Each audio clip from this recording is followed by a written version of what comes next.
Hello and welcome to all of you. You're watching Tech 24, France 24's tech show. Hurricane Maria devastated their island in 2017. Today we tell you how young Puerto Rican entrepreneurs are turning to technology to find ways to avoid being faced with similar chaos, death, and destruction the next time a major disaster strikes. And in Test 24, we try a versatile, creative, and compact companion. The Osmo Pocket enables us to capture 4K videos and take stunning 12-megapixel photos. It also provides us with fun features like Motionlaps and a series of powerful editing tools. But first, let's welcome in the studio Marcus Goddard, the head of intelligence of Netexplo, an observatory for new technologies based in Paris that studies the impact of digital tech on society and business. Marcus, thank you so much for joining us. Oh, Julia, thanks for the invitation. Each year, Netexplo releases a list of some of the best innovations after looking at solutions being developed in startups, governments, NGOs, but also think tanks. So this year, tell us what you've come across when it comes to robotics. Well, in robotics, we've seen two very interesting examples to which we've given our Netexplo Awards that we think point to two major trends in robotics. The first is the biohybrid project from the University of Tokyo, where researchers have grown stem cells from rats in a laboratory and turn them into functional organic muscles. So it's not exactly Terminator, it just works like a human finger for now, but it's very much pointing the way to how organic materials and technological equipment can merge in the future. And a second example of where robotics is heading is a startup from Sweden called Furhat, who've developed this robot that is basically just a head on a stand, and it has a variety of masks, so it can be different genders, different ages, different ethnic groups. But above all, it's very interactive. It really feels like it's listening to you. And we think robots, social robots, will be adopted in the workplace and in homes and in schools because they're easy to talk to and we can interact with them rather than because they look exactly like real human beings. Now, what about AI? We hear about it all the time. It's clearly the hit word this year. It's everywhere in tech, and often we talk about AI, but what we actually mean is machine learning. Tell us more about the deflector selector, which works out the best way to stop a debris coming from space. Well, sure. And this year we've seen a tremendous range of applications of machine learning. And one of them is this algorithm that we'll either never use or will become extremely useful as it works out the best way to demolish an asteroid that's heading straight for the Earth, whether that's a nuclear bomb or a spacecraft or whatever. We've also seen projects that are starting to show how we can read minds with artificial intelligence. For example, a project also in Japan, which is learning how to interpret brainwaves to actually guess what a person is looking at, as you can see in this image. It's starting to get the shapes and the colors right. So this is a step almost towards mind reading. With all these examples of machine learning, it's interesting and it's very important to know why the algorithm is making its decisions. And that's why one of our Netexplo Award winners this year is Bean Kim from Google Brain in the US, who's developed TCAV, which is a technology for asking a machine intelligence why it made a particular decision and answering in language that's accessible to everyone, not just AI specialists. What's its thought process? So what's its thought process? Right. What's in the black box that's making these decisions? So all these innovations are great, but it's even better when it's to help humanity, and that's what we call tech for good.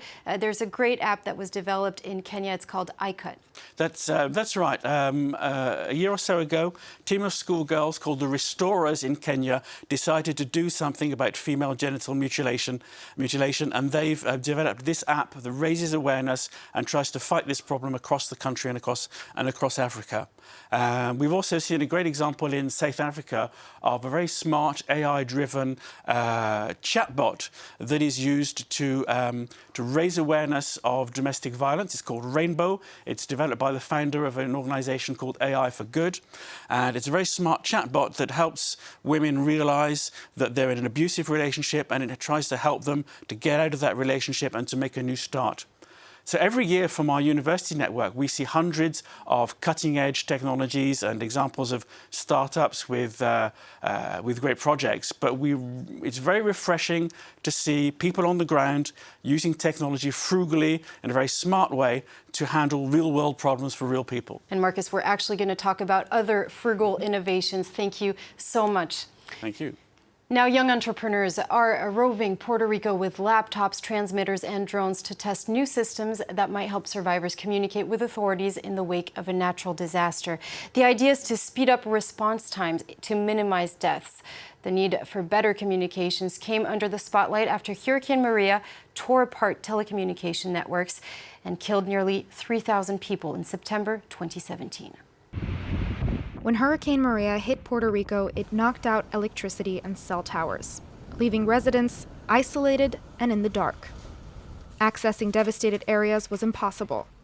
Firefighters and emergency workers were off the grid for days. Nearly 3,000 people were killed. The storm was a painful lesson for Puerto Rico, and the island's young tech developers want to make sure they've learned something from it. That's why they're developing new communication systems to speed up response times and minimize the number of deaths. Drone Aid aims to access remote areas from the skies. Founder Pedro Cruz was inspired by his own experience trying to reach his grandmother after Hurricane Maria.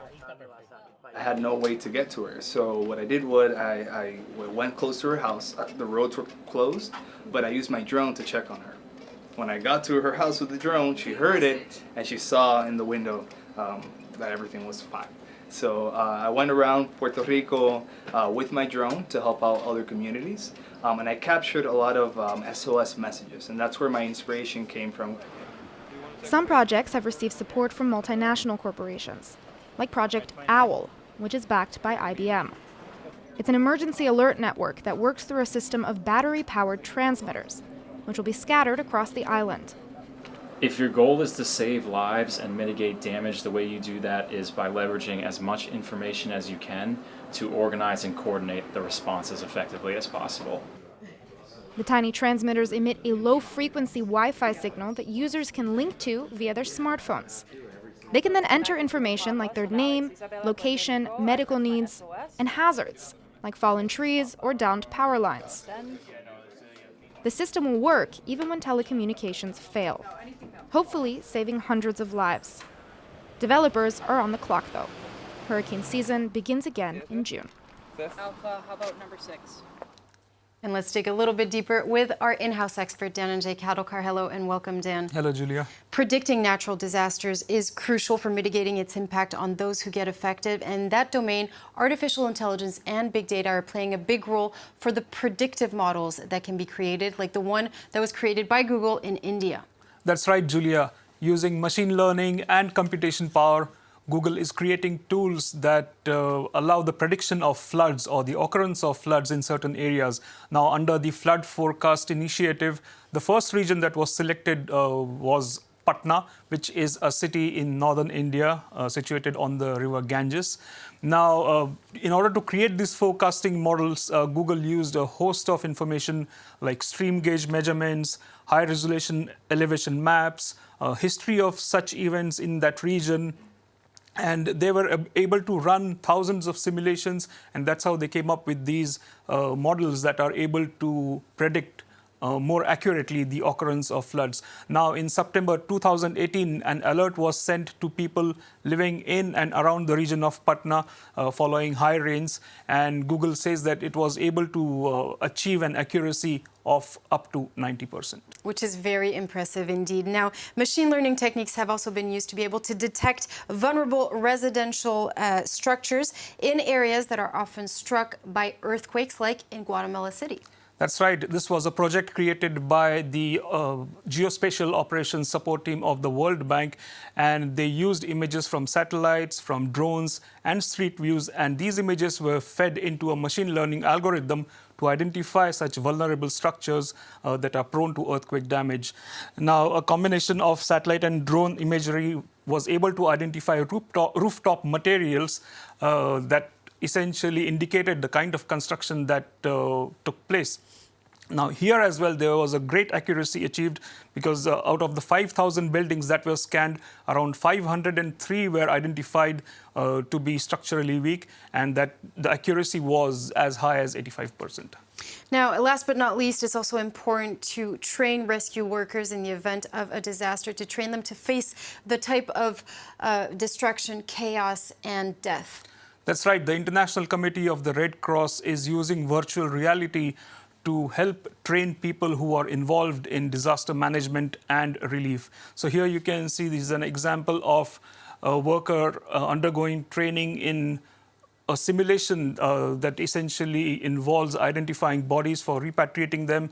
There are also simulations of areas that are essentially conflict zones. So the big advantage with using virtual reality techniques is that they are relatively inexpensive, and you can create different simulations for different types of training. Thank you very much, Dan and Jay Kattlecar there. We're going to move on to Test 24.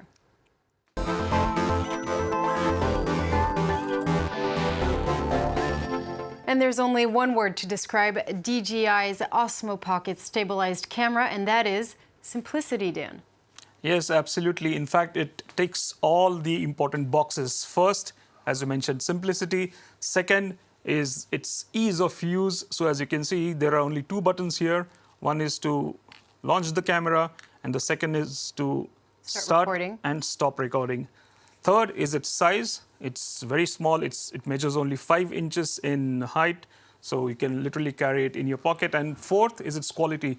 You can film videos in standard formats like 1080p, but you can also film videos up to 4K resolution. Then it has plenty of features. You can take photos in different modes, whether it's selfies, you can take panorama pictures, you can also film videos in different modes. You can have slow motion, time-lapse modes. And then you have additional features, like you can use an external mic. There's also an intelligence face tracking. So yeah, overall, it's a neat package, but it costs 360 euros. Thank you, Dan. That brings us to the end of this week's edition of Tech 24, but you can watch it again on our website, france24.com. See you next time.